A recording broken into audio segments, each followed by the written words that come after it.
How's it going, everybody? It's me, Shane, and I'm here to give you another Spy Family episode review. Today's episode is episode 33 of season 2, entitled The Symphony Upon the Ship and Sis's Herb Tea. Before I go any further, please hit that like button, subscribe, and hit the notification bell to be notified of more videos such as this one.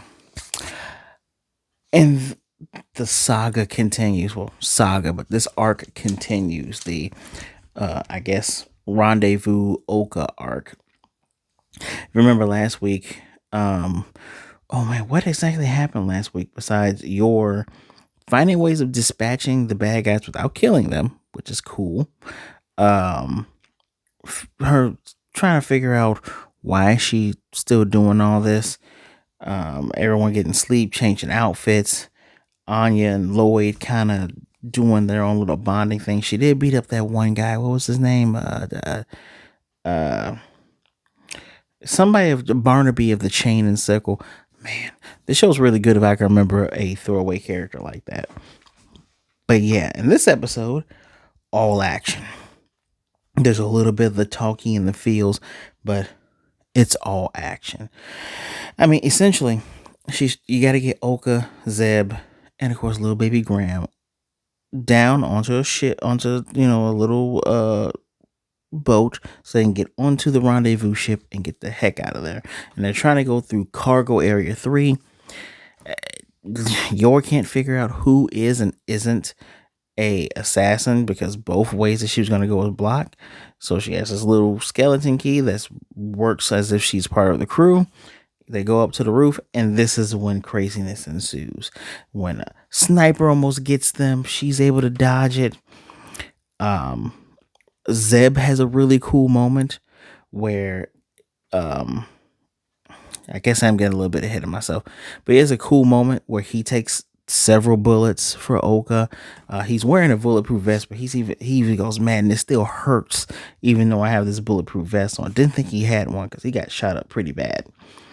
And even Olka's just going, hey, don't work too hard. I hope she realizes that he's in love with her, because it was very obvious from the last episode. Like, she gave him food when he was starving and he was younger, and he probably stuck with the family because she was there, even if she was with the boss. But now the boss is gone.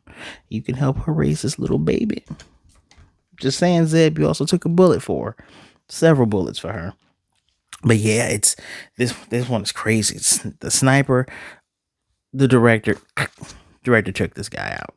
The director is very formidable, and we already know that Yor is formidable. I'm not gonna go play by what happened with her fight, but she was whooping ass. And Yor's way of her banter during fighting is so out of place, because the word she's using could be used in a sarcastic way, saying, oh, sorry, excuse me, don't, pardon me, stuff like that. That's something you would hear Spider-Man saying, but saying in a sarcastic way. She legitimately means sorry. I do have down here on my notes that let's talk about a cool ass moment she did before I get to the funny stuff. She kills a guy basically using the 8 trigram 64 palms. She probably does 128 palms from the video game, because this big guy, after she got tased and says ow, by the by, dude tries to shoulder block her. After, sticking the rod in the guy's mouth, she is just hammering this guy, and it's just blood raining down while the fireworks are going off, mind you. The fireworks are supposed to be the perfect cover. They can make as much noise as they need without getting anybody's attention. Even a guy who had bombs, she was able to throw his ass into the water, and he blew up in there. But she freaking Neji Hyuga this guy. I already mentioned that funny moment where she says ow, and the guy goes, what do you mean ow? When her and the director dodge the biggest mid boss ever. This guy with a sword, and he's basically using EIGT. I just watched Rurouni Kenshin earlier. He's basically doing Rurouni Kenshin moves by following up with the with the sheath, the Rio Sosin. He's doing all these other cool moves, but when they initially dodge, she's making funny faces. Even when she gets hit into the what is there? She gets, I'll just say, knocked into a wall. She has stars in her eyes. Very, very funny moments. But when she's fighting this guy, she's like, my legs are heavy again. We do get the hidden conversation that we weren't privy to earlier between her and the director. So if she gets severely wounded or if she dies, he's just going to tell Forger that she was transferred. In other words, tell Loid, well, he says Forger, so probably Loid and Anya, that she was transferred. And that's in her mind. She's saying, what kind of awful woman would I be if I left without saying anything to them? So that's part of the reason why she's trying not to get hurt and why she does, why she's kind of hesitant. She even doesn't want her hair to get cut because she says, "Oh, it's gonna be suspicious if I show up and we get to see short bobbed haircut Yor, which you look good in the haircut Yor. Just chill out, it'll be okay." But one of the things that is tackled is, why is she still doing this? Because the initial bad guy, Mr. I can taste smells. Well, I mean, you can taste smells, but he's just going like, oh yeah, it's a Blue Mermaid number 53. Okay, weird power. Okay, I mean, the director did say, while chastising Yor, saying that can you get rid of them without killing them? Because he has to clean up so he can get rid of evidence. But he says, well, these are proficient killers. These are even some outsiders that are using styles that we've never seen before. But we're the guard and we're going to clean them up. Which Yor takes out a lot of these guys with one stab. Like the whip woman, while she does her introduction, stab. Chakram guy, stab. There's a guy in here that looks like Choi Bongi from King of Fighters. I wish I would have thought to pull up his photo.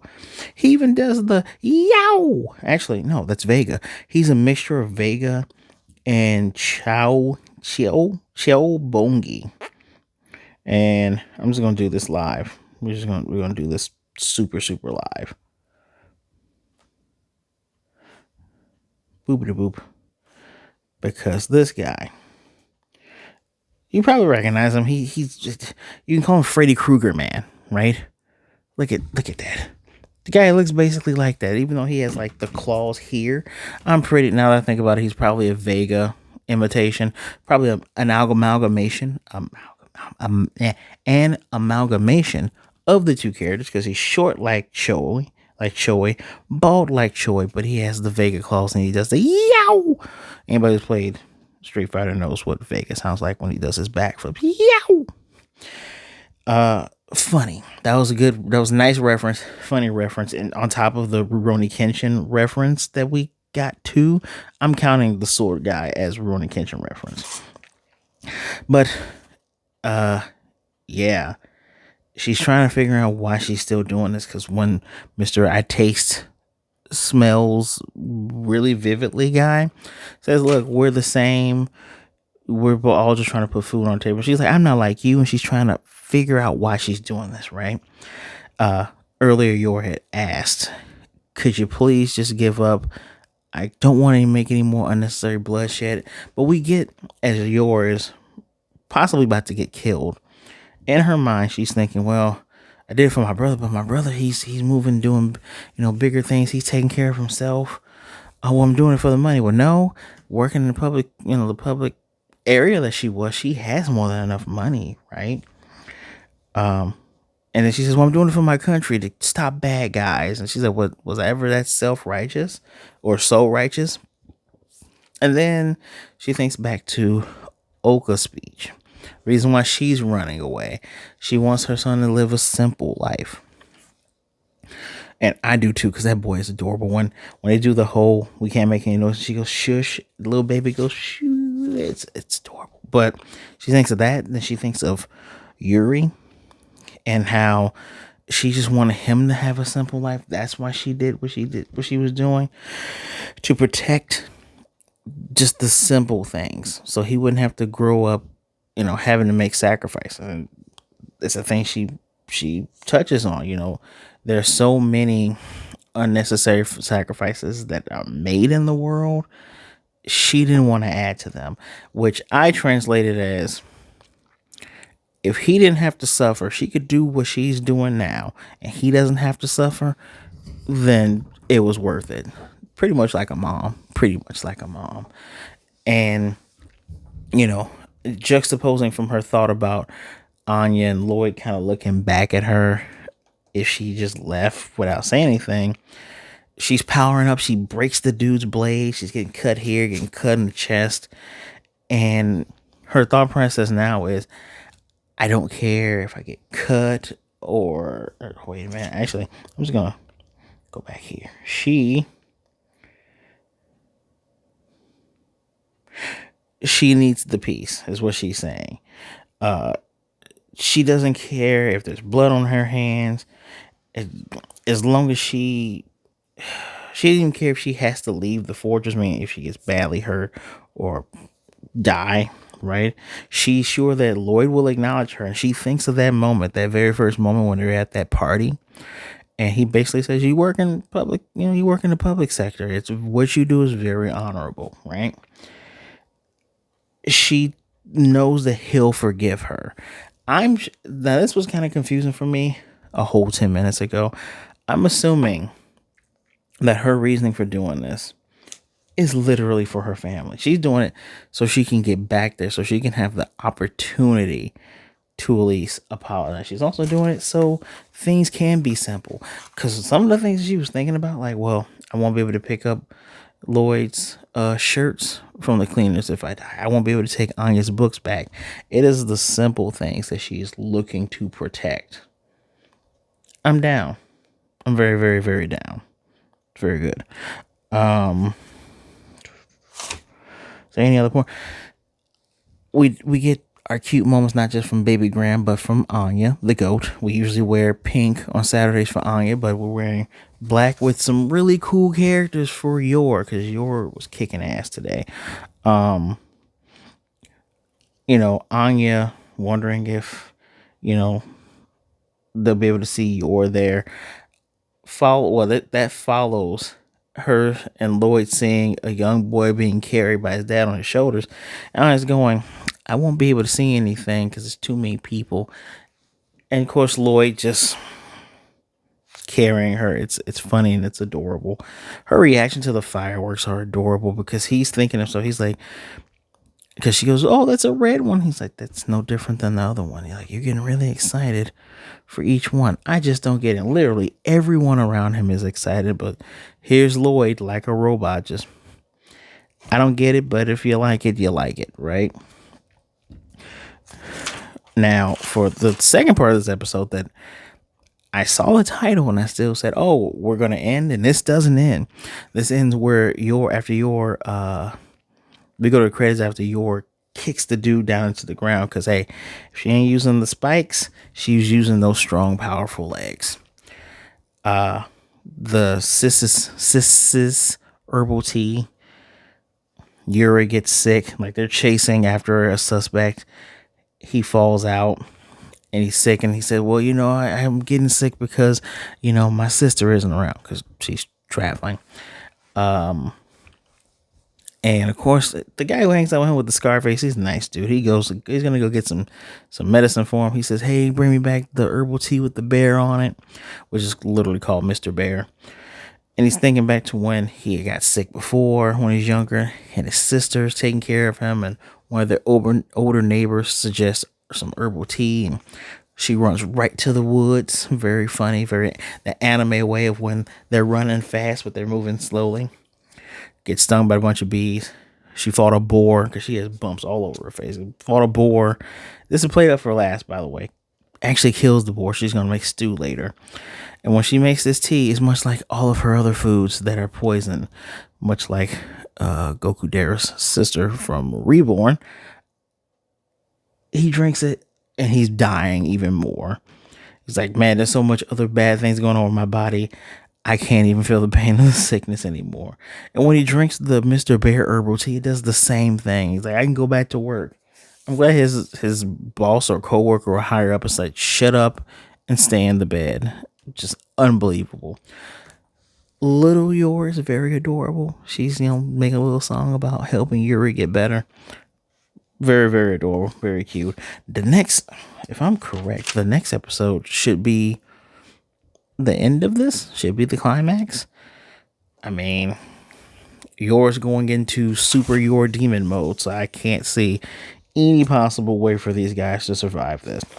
Even she declared at the end of this, I will not give up this fight. Throws another spike at the guy who's supposed to go and open up the hatch with Olka and Zeb in it, which Yor's very smart because she kicked over a thing to make sure no one could open it. I'm just saying, if you're a fan of Yor, this is gonna be your episode. Yor gonna be your episode. I like this. We've gone through this for like what, 4 weeks now? Think about last week. 4 or 5 weeks now. Really, really good arc here. It's rivaling that opening arc from part 2 of season 1 with the whole bombing scare and the terrorist kid. Terrorist kid that was going to kill Anya. Oh, was that the terrorist? No, that was the terrorist guy who was going to kill Anya, but also had Bond. That's how we got Bond. This is rivaling it. This gets a 5 out of 5. I'm definitely enjoying this. Action is on point. Comedy is on point. I like how Yor brings a little brevity to this, especially when she told them, to give up. But the guy's going, I don't think that guy right there is going to let me. And she's telling Mr. Director not to glare. And Mr. Director's whole motivation is country. He's saying, well, these guys do use war as another way of just making money. And I'm sure they'll cause trouble for our country. So we know his motivations. And we see that Yor's motivations is the simple things in life. And I think the simple thing she wants right now to be with her family. Just me, right? So let me know what you think. Don't forget, leave a comment right there. I genuinely want to know what are your thoughts? How you feeling? What do you think? This is a 5 out of 5 from me. Please be good, be blessed. Don't forget to hit that like button, subscribe, and hit that notification bell so you can be notified of more reviews just like this one. Don't worry, you're getting 2 more. 2 more today. This should be Sunday when you're seeing this. You're getting 2 more on top of getting another 2 more. We just gonna keep rolling this out. I'm trying to catch up, but I'm not giving up. Just like Yor's not giving up. So please be good, be blessed. Wash those hands, drink some water. Make sure you are taking care of yourself. All right. Stay safe out there. It's crazy. If you're doing shopping this weekend, I hope you've had a good Thanksgiving weekend, but I hope you've also been kind to someone. All right. Be good to yourselves. Be good to others. Either way it goes, don't be a jerk.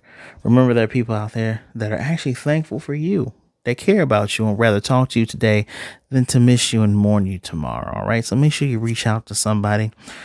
You can want to reach out to me. My social media is in the description down below. Follow me. Send me a message. I'll get to you as soon as I can. Just don't be a jerk and we will be A-okay. All right. Stay tuned. We got some big news coming up for the channel as well. So I appreciate you guys. Until next time, stay waku waku.